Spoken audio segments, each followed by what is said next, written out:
Bismillahirrahmanirrahim.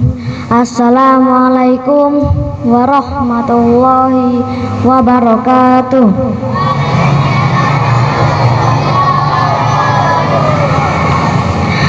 Allahu Akbar, Allahu Akbar, Allahu Akbar, walillahil hamd. Jamaah sholat Idul Fitri yang dirahmati Allah Subhanahu wa Ta'ala, Lebaran atau momen Idul Fitri hampir selalu diwarnai dengan gegap gempita kegembiraan umat Islam dipakai penjuru. Gema takbir dikumandangkan di malam harinya, kadang disertai sejumlah aksi pawai. Pada pagi harinya, mayoritas dari mereka mengenakan pakaian serba baru, makanan-makanan khas dan istimewa, serta bersiap berpergian untuk silaturahmi ke sana kerabat hingga berkunjung ke beberapa wahana liburan yang menarik. Umat Islam merayakan sebuah momen yang mereka sebut-sebut sebagai hari kemenangan. Tapi kemenangan atas apa? Jamaah sholat Idul Fitri yang dirahmati Allah Subhanahu wa Ta'ala, Idul Fitri tiba ketika umat Islam menjalankan ibadah wajib puasa Ramadan selama 1 bulan penuh.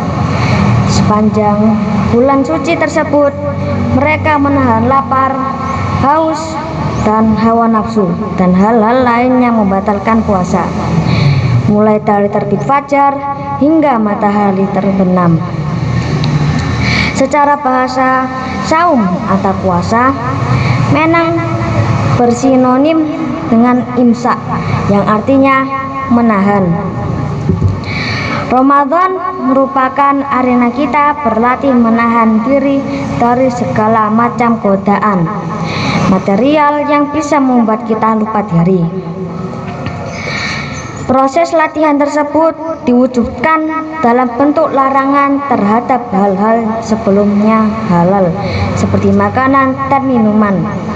Inilah proses penempaan diri.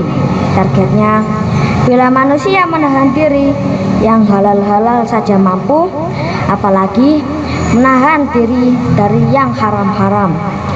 Puasa itu ibarat pekan ujian nasional bagi siswa sekolah. Selama sepekan itu, para murid digembleng untuk belajar lebih serius dan mengurangi jam bermain, menghindari hal-hal yang bisa mengganggu hasil ujian tersebut. Ramadan tentu lebih dari sekedar latihan. Ia wahana penempaan diri sekaligus saat dilimpahkannya rahmat, ampunan, dan pembebasan.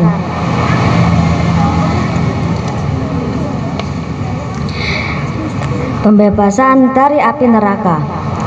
Aktivitas ibadah sunnah diganjar senilai ibadah wajib, sementara ibadah wajib membuahkan pahala berlipat-lipat.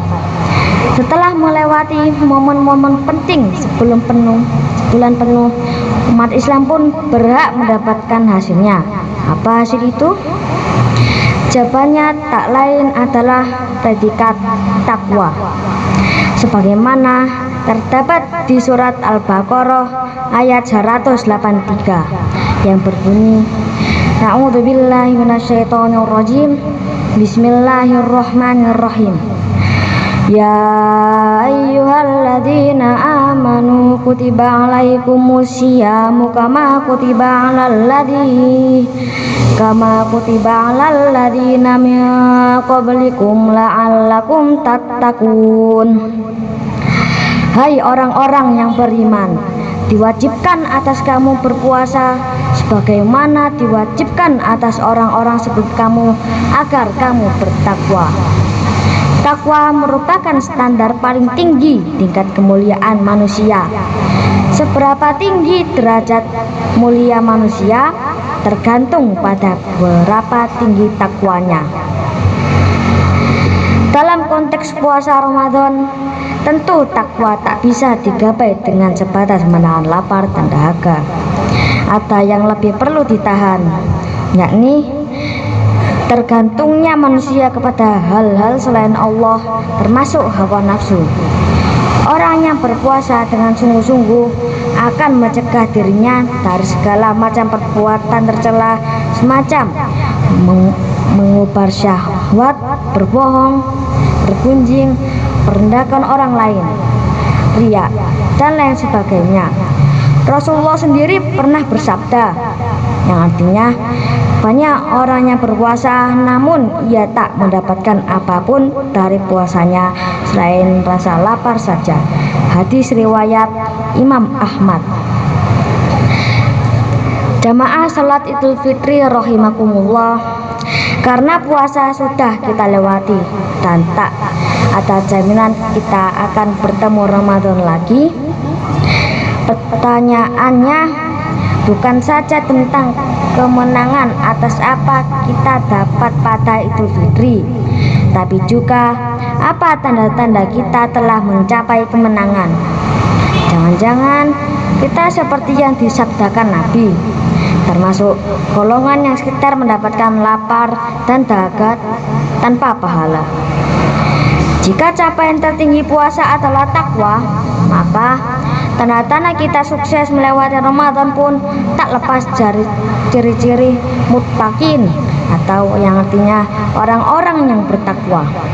Semakin tinggi kualitas takwa kita, semakin tinggi pula kesuksesan kita berpuasa. Demikian juga sebaliknya, semakin hilang kualitas takwa kita, pertanda semakin gagal kita sepanjang Ramadan. Lantas, apa saja ciri-ciri orang yang bertakwa? Ada beberapa ayat di dalam Al-Quran yang menjelaskan ciri-ciri orang bertakwa. Salah satunya ayatnya terdapat dalam surat Ali Imran ayat 134, yang artinya yaitu orang-orang yang menafkahkan hartanya pada saat sarro, saat senang, dan pada saat doro, susah, dan orang-orang yang menahan amarahnya dan memaafkan kesalahan orang. Allah menyukai orang yang berbuat kebajikan.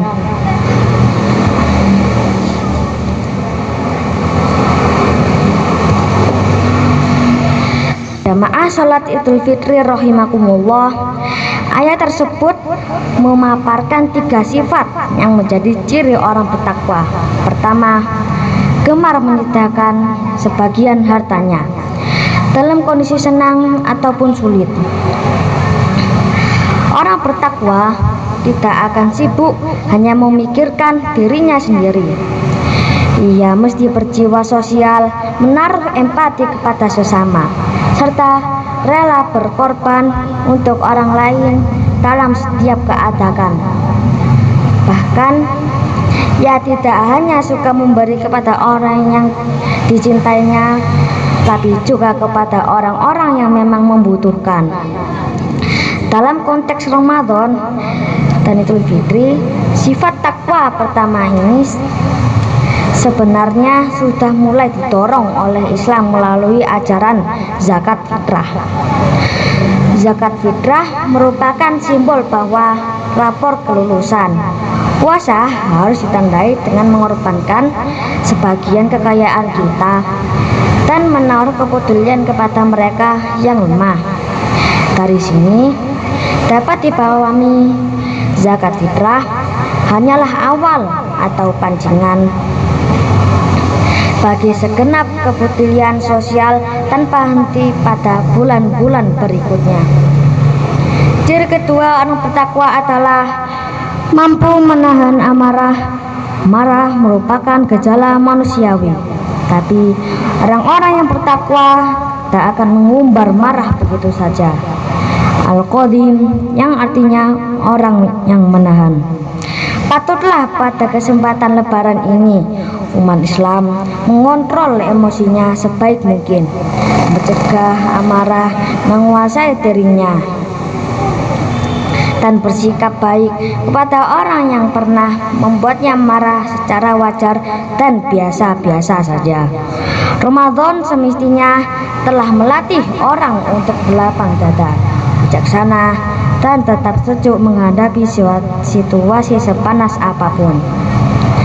Ciri ketiga adalah orang yang bertakwa memanfaatkan kesalahan orang lain. Memaafkan sepanjang Ramadan, umat Islam paling dianjurkan memperbanyak permohonan maaf kepada Allah dengan membaca, "Wahai Allah, Engkaulah Maha Pengampun, Engkau yang minta ampun. Ampunilah aku." Memohon ampun merupakan bukti kerendahan diri di hadapannya sebagai hamba yang banyak kesalahan dan tak suci. Cara ini bila dipraktikkan dengan penuh penghayatan, sebenarnya melatih orang selama Ramadan tentang pentingnya maaf. Bila diri kita sendiri tak mungkin suci dari kesalahan, alasan apa yang kita tidak mau memaafkan kesalahan orang lain? Maaf merupakan sesuatu yang singkat, namun bisa terasa sangat berat karena persoalan unsur-unsur nafsu lainnya.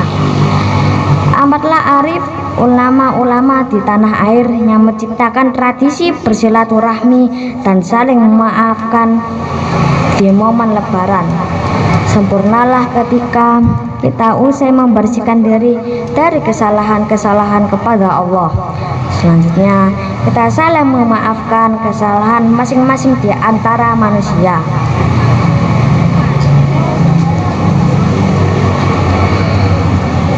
Alhamdulillahi ala nikmatil iman, alhamdulillahi ala nikmatil Islam, alhamdulillahi ala nikmatil hidayah, alhamdulillahi ala nikmatil ukhuwah, alhamdulillahi ala nikmatil maghfirah.